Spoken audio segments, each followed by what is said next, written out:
Buenas noches, hermanos. Nos volvemos a encontrar para compartir la palabra de Dios un miércoles más.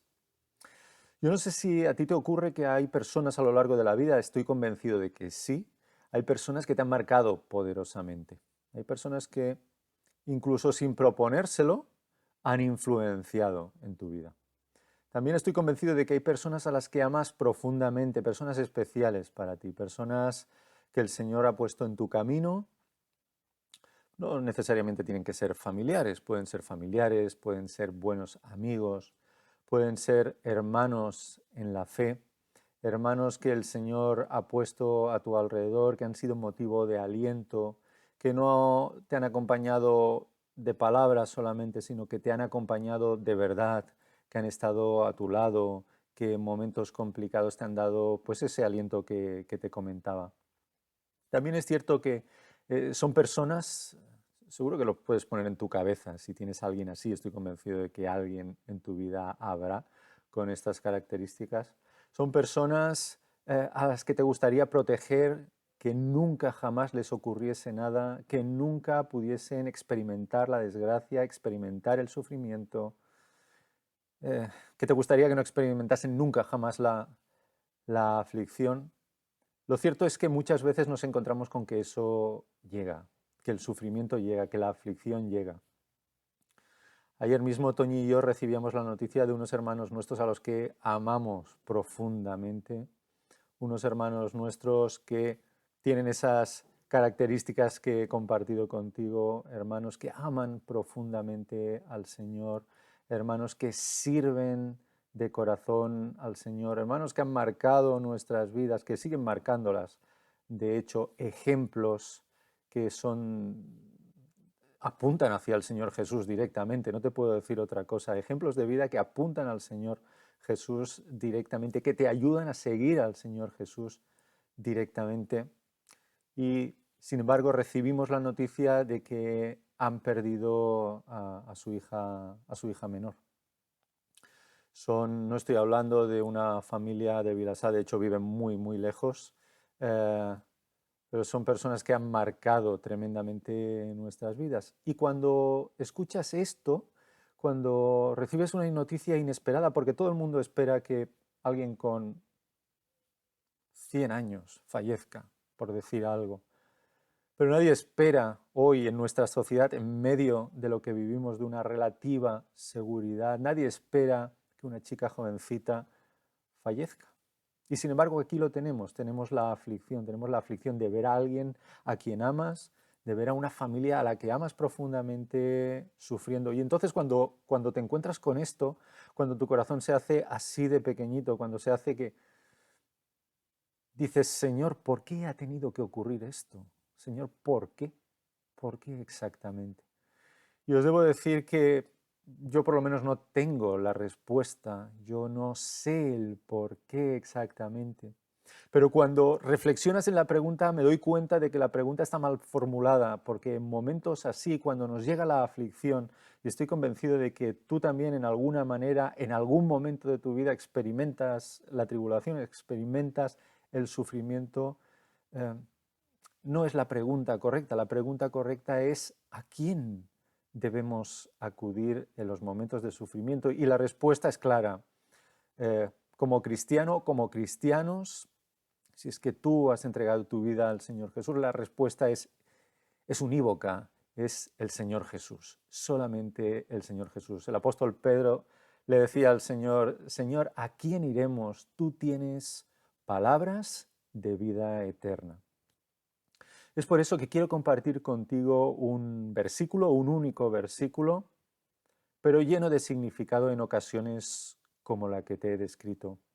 Se encuentra en el Evangelio de Juan, es el evangelista Juan, aquel discípulo amado, aquel discípulo que conocía al Señor Jesús, que recostó su cabeza sobre su pecho, aquel discípulo que se acordaba de las palabras del Señor Jesús ya de anciano, ya de muy mayor.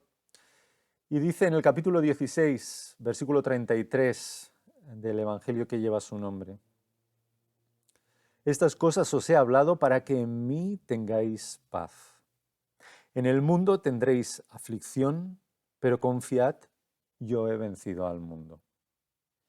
Fíjate cómo comienza el Señor Jesús. Dice, estas cosas os he hablado para que en mí tengáis paz.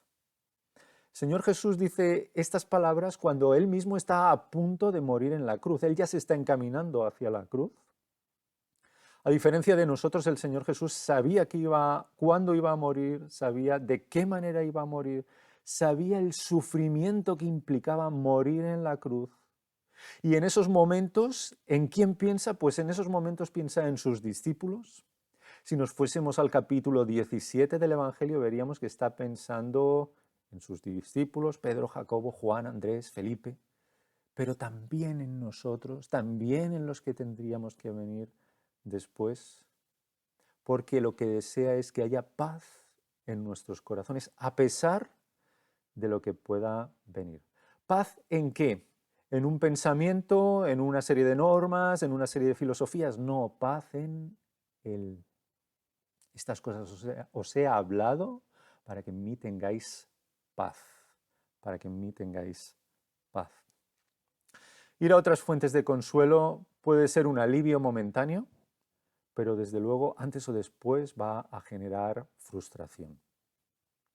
Martín Lutero, el reformador, que sabía muy bien lo que era el sufrimiento, escribiendo un himno, el Castillo Fuerte, decía, los hijos, la mujer, todo ha de perecer, de Dios el reino queda. De Dios el reino queda. Si tu seguridad está quizás, no lo sé, en tu éxito, si tu seguridad está en el éxito en tus estudios, a lo mejor si eres joven y estás estudiando, si tu seguridad está en el éxito de tus negocios o en lo abultada que es tu cuenta corriente, pues has de saber que antes o después te va a generar frustración. Antes o después todo lo que nos rodea desaparece, solo Dios queda, solo Cristo queda. Dice el Señor, sigue diciendo, en el mundo tendréis aflicción. ¿Cuántas veces el hombre se ha inventado filosofías que lo que querían era edulcorar la realidad? ¿Cuántas veces el hombre se inventa filosofías para evadirse de la realidad, para evadirse incluso del sufrimiento? Pero el Señor Jesucristo no va con paños calientes. Sabía que situaciones como la que te he descrito iban a llegar. Sabía que sus discípulos iban a sufrir, sabía que sus discípulos iban a ser perseguidos, sabía que sus discípulos iban a perder a los padres, sabía que sus discípulos, a los que él amaba y ama profundamente, iban a perder a veces a sus hijos. Porque el Señor Jesús sabe, y por eso vino, que estamos en un mundo caído, que estamos en un mundo de pecado. En el mundo tendréis aflicción, dice el Señor Jesús. ¿Pero por qué lo dice? No lo dice porque lo ha escuchado, no lo dice porque se lo han dicho, no lo dice porque lo ha leído en un libro, no lo dice porque conozca la teoría, lo dice porque Él conoce la práctica, lo dice porque en su ministerio terrenal el Señor Jesús sufrió. Caminó un camino que ni siquiera caminaremos ninguno de nosotros cuando se enfocó hacia la cruz, cuando fue voluntariamente a la cruz. Porque no te olvides nunca que el Señor Jesús, no es que lo cogieron y lo mataron, el Señor Jesús se entregó voluntariamente para pagar lo que tú no podías pagar. Pero es que en ello hay una realidad tremenda, hay una realidad grandiosa que muchas veces no pensamos, y es que en la cruz de Cristo Dios se ha implicado en nuestro mismo sufrimiento. Seguro que tú sabes de sufrimiento y yo también, y seguro que a lo largo de la vida vamos a experimentar sufrimiento y a lo mejor lo estás pasando ahora, hermano. Dios se ha implicado en nuestro sufrimiento. Dios envió a su único Hijo a morir por nosotros en la cruz. Dios sabe lo que es sufrir la pérdida.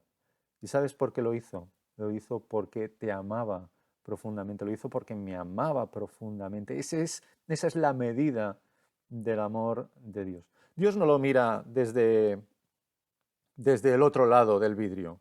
Dios está implicado en nuestro dolor. Dios está dentro, con nosotros, en nuestro dolor. El Señor Jesucristo no nos quiere dejar con desesperanza. El Señor Jesucristo no simplemente quiere describir la situación. El Señor Jesucristo vino para salvarnos. Dice Juan capítulo 3, versículo 17, porque no envió Dios a su Hijo para condenar al mundo, sino para que el mundo fuese salvo por él. Al precio de su Hijo, al precio de la pérdida de su Hijo. El Señor Jesús nos dice aquí, pero confiad, yo he vencido al mundo. Es cierto que en el mundo tendréis aflicción, pero confiad, depositad confianza en mí, es decir, depositad fe, porque yo he vencido al mundo. Cuando pensamos en la victoria del Señor Jesús, una victoria conseguida ya, no tenemos que esperar a nada, la consiguió en la cruz del Calvario. Cuando pensamos en esa victoria nos resulta misteriosa, porque aunque ya está conseguida, todavía no vemos los efectos a plenitud. Vemos gente perdiendo su trabajo, vemos gente sufriendo por la opresión de los poderosos, vemos un mundo ahogado en un capitalismo salvaje que solo piensa en el beneficio, vemos familiares nuestros que se van, vemos padres que pierden a sus hijos. Vivimos en un mundo caído. Y en medio de esto el Señor nos dice, pero confiad, yo he vencido al mundo. Debemos experimentar fe de confianza. No solamente una fe que sabe algo, no solamente una fe que cree que hay Dios, que cree que Cristo murió por nuestros pecados, que cree que... No, una fe que va más allá, una fe que confía en esa obra, una fe que confía en la victoria de Cristo en la cruz, una fe que en el día a día y a pesar de la tribulación puede experimentar gozo. Dice el apóstol Pablo, gozosos en la esperanza. Gozosos en la esperanza, en la fe de que en Cristo se ha conseguido la victoria sobre el pecado y que un día todo este dolor será eliminado, que un día todo lo que estamos experimentando, es decir, las consecuencias del pecado, serán definitivamente borradas porque Cristo obtuvo la victoria en la cruz. Quiero acabar con las palabras del Señor Jesús, con las mismas que hemos leído, pero quiero acabar para que te las apropies, para que yo mismo las pueda hacer mías en medio de lo que estés viviendo. No importa lo que estés viviendo, que las puedas experimentar y que las puedas hacer tuyas. Estas cosas os he hablado para que en mí tengáis paz. En el mundo tendréis aflicción, pero confiad, yo he vencido al mundo. Amén y amén.